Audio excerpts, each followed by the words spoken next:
Hai, Assalamualaikum semua. Nama saya Ifah Mira binti Ain Huda. Hari ini saya akan mengulas buku Etika dan Pembangunan Masyarakat.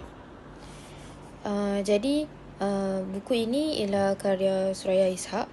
Buku ini dia bincangkan bagaimana nilai moral dia menjadi penggerak utama dalam kemajuan sesebuah negara. Dalam satu bahagian buku ni, isi dia cakap dia sangat tekankan pembangunan insan. Penulis ini dia berujar bahawa pembangunan fizikal seperti infrastruktur akan gagal jika pembangunan manusia dari sudut etika diabaikan. Contohnya, kita boleh lihat dalam integriti individu.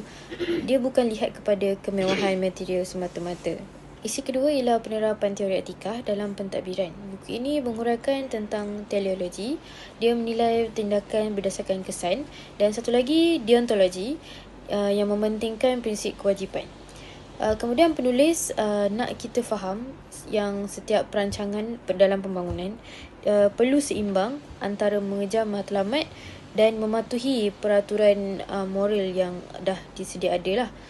Jadi kemudian isi ketiga iaitu kritikal lah, iaitu conflict agency. Penulis dia menjelaskan bahawa bila kegagalan pembangunan dia berpunca daripada ejen atau pihak berkuasa yang mementingkan kepada kepentingan peribadi mereka lebih daripada kepentingan awam.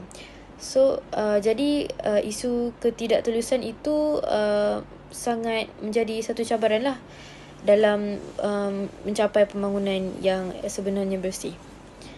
Kemudian isi keempat ialah tentang keadilan sosial dan inklusiviti. Apa maksudnya? Maksudnya penulis menegaskan bahawa pembangunan dalam menuntut agar setiap lapisan masyarakat dapat hak yang adil. Pembangunan yang beretika seharusnya tidak melibatkan sesiapa demi mengejar keuntungan pihak tertentu sahaja. Jadi itu dalam bahagian satu lah. Jadi apa yang saya boleh kaitkan dengan kehidupan secara peribadi, buku ini sangat memberi kesan kepada saya sebagai mahasiswa dalam bidang kejahteraan. Sebenarnya ia menyedarkan saya bahawa dalam bidang teknikal seperti bidang saya ini, etika profesionalis ni adalah sangat penting kerana sebenarnya setiap rekaan atau projek yang saya buat itu bukan sekadar kemahiran saja, tapi juga tentang amanah, integriti untuk memastikan keselamatan masyarakat tu sebenarnya terjaga. Kesimpulannya, buku ini sangat berjaya membuktikan bahawa etika betul adalah tulang belakang sebuah pembangunan. Ia mengajar kita untuk menjadi model insan yang berintegriti demi juga masa depan negara. Jadi itu saja ulasan saya. Sekian, terima kasih.